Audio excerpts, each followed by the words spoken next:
Olá pessoal, tudo bem? Olha só, temos aqui algumas perguntas de assuntos parecidos, então nós vamos responder junto. Beleza, aqui ó. O João pergunta para nós: LCI IPCA versus Tesouro IPCA, o que é melhor? Quais os riscos envolvidos? LCI, letra de crédito imobiliário, tá? Versus o Tesouro IPCA, o que é melhor? Olha, isso aí depende da alocação, depende do risco, depende da pessoa que está investindo, certo? Na minha opinião, certo? Bem claro, o Tesouro IPCA é incomparavelmente melhor, tá? Pela questão da segurança, pela questão do prazo, porque os IPCAs, em geral, são muito longos. Vejam, o mais breve que nós temos é para 2026, né? São 5 anos aí na brincadeira. Então, são grandes períodos. Já LCIs e LCAs, né, tem aí períodos que vão de 90 dias, 6 meses, um ano e tal, tem períodos bem menores, tá? Quais os riscos envolvidos? No Tesouro Direto, o grande risco basicamente é a marcação a mercado, que é quando a taxa sobe e eventualmente a sua rentabilidade fica menor e pode, em alguns casos, até ficar com prejuízo nominal. Caso muito frequente nos tesouros pré-fixados, porque como o valor de destino dele é sempre o mesmo, R$ 1.000, ele sempre vai chegar a R$ 1.000, certo? Quando a taxa sobe, dependendo do prazo que você tem o papel, ele vai ficar negativo mesmo. Já o Tesouro IPCA, ele está sempre perseguindo um objetivo mais alto na vida. Legal essa, né, gente? O Tesouro IPCA está sempre perseguindo um objetivo mais alto. Porque o VNA, o valor nominal dele é atualizado, é valor nominal atualizado, certo? Então, por isso que no Tesouro IPCA a gente sente menos a marcação a mercado de igual prazo para um prefixado, porque o nosso IPCA está sempre sendo reajustado. Tá? Então esse é o risco. Tá? Risco de default é o risco do Brasil, certo? Se o Brasil der default ou calote, né, num título público, olha gente, pode ter certeza que todos os bancos do Brasil, talvez só Banco do Brasil e Caixa não quebrem, tá? Mas quebra. E aí, se o Tesouro der default, qualquer banco já vai estar quebrado muito antes. Bom, risco da letra de crédito. Risco do banco envolvido, do banco emissor em questão, certo? E risco da carteira de clientes se tornarem inadimplentes e não pagarem os empréstimos honrados. Bom, aí nós temos uma questão assim, ó, que em geral, né, hoje em dia, por isso que a segurança jurídica é tão importante num país, né, gente? O que tem na letra de crédito imobiliário? Os empréstimos são garantidos pelos imóveis. Só que o que isso acontece? Custo judicial. Né? E aí vai ter um custo para o banco. Aí, bom, se for um fundo imobiliário, uma coisa, é o fundo que arca com esse gasto até que a coisa seja resolvida a favor do fundo, e aí, bom, aí ele tem a coisa de volta.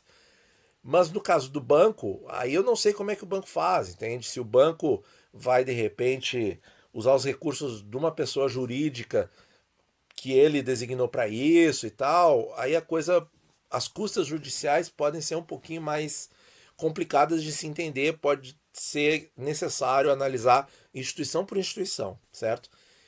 E aí é o seguinte, e a outra questão, assim, ó, a LCI não tem imposto de renda, tá? Assim como a LCA também não tem imposto de renda, mas isso é uma grande vantagem? Eu vejo que não, tá? Porque eles já têm essa previsão, certo? Assim como a gente sabe que não paga imposto de renda, o banco que emite a LCI também sabe disso, certo? Então, assim, ó, a gente não pode se iludir e ser ingênuo achar que a gente vai ter um grande ganho por causa disso, certo? Tudo isso é milimetricamente calculado. E a questão é a seguinte: se a LCI ou a LCA em questão está pagando uma taxa muito mais atrativa, certo? A gente tem que ver o seguinte: por que essa taxa está tão alta? É porque esse banco não está conseguindo recursos para aquela carteira de clientes que fizeram esses empréstimos imobiliários. Será que essa carteira, em particular, tem muito risco? Por isso que essa LCI está pagando muito acima do mercado? Esse é o ponto, certo? Esse é o ponto que aí envolve a avaliação de cada um. Só que aí é o seguinte, né, gente? Uh, eu vejo que o potencial de ganho versus perdas, certo? Sim, você pode argumentar que o risco de perda é muito pequeno. Pode até eventualmente ser muito pequeno, pode ter FGC, aquela questão toda. Mas é aí que tá, entende? São fatores que não estão sob o meu controle, certo? E isso é muito diferente de um Tesouro IPCA. O Tesouro IPCA eu tenho vencimento, eu tenho controle, certo? Por quê? Porque eu não vou comprar fora do meu vencimento. E a LCI, você tem esses fatores que é o risco do banco em questão e da carteira de tomadores daqueles empréstimos que você não tem como gerenciar, né? Então esse é o ponto. O gráfico de juros do Tesouro. Sim, o gráfico de juros do Tesouro, vamos mostrar. Essa é a capa do site. A gente desce. Eu estou no desktop, mas no celular é igual, certo? A gente vem aqui em histórico de preços e taxas. E às vezes no final de semana isso aqui fica fora do ar, tá, gente? Hoje ele está funcionando. Tá aqui o gráfico do IPCA 24, perdão, do pré-24. E nós temos aqui todos os demais títulos que a gente escolhe aqui e ele mostra para nós o gráfico, tá? É assim. Outra pergunta.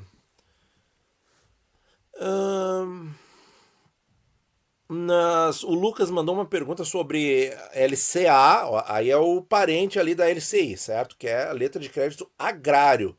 Você pode argumentar até que uma LCA pode ter mais risco do que uma LCI em função das garantias envolvidas serem diferentes e do público tomador desse tipo de empréstimo ser diferente. Até concordo, certo? Até concordo. Tem carência de 90 dias, ó. Aqui tá perfeito no exemplo. Ao menos 2/3 do valor a investir e deixar 1/3 até terminar a carência. Bom, eu não gosto, mas isso assim, ó, gente, quando eu falo eu, tá óbvio que é a opinião, tá? Tá óbvio que é a opinião. Aí ele comenta aqui, ó, não falei algo importante. Após carência, eu posso resgatar parcial até vencimento em 2 anos.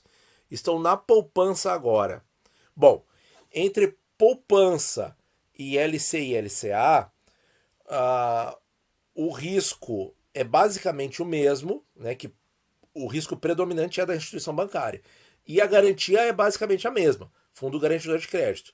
Então, entre poupança e LC e LCA, consideradas as questões de resgate e prazos, bom, aí com certeza eu prefiro uma rentabilidade maior da LC e da LCA versus a da poupança, porque o risco é basicamente o mesmo, certo? Então, vamos contextualizar também para não acharem que eu sou extremamente radical, mas quando toca tesouro direto, vocês já sabem a resposta, né?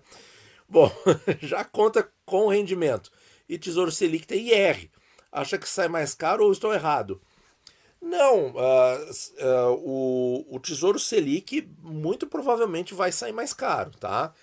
Mas aí que tá, até que ponto a Selic vai subir? Agora, assim, eu acho que não vai subir muito, tá?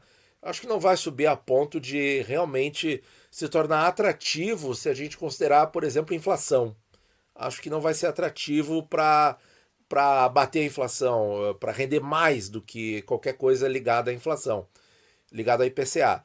Então, assim, ó, ok, tá, não, eu acho que não vai. Mas é uma pergunta, porque daqui a pouco o Tesouro Selic passa a render mais e aí ele, de repente, se torna mais interessante. É só uma coisa a ponderar para você perguntar. Mas eu acho que não. Eu acho que, de repente, se a gente for levar em conta rentabilidade, apenas rentabilidade, eu acho que as LCIs e as LCAs, tem que avaliar o caso, ganham do Tesouro Selic.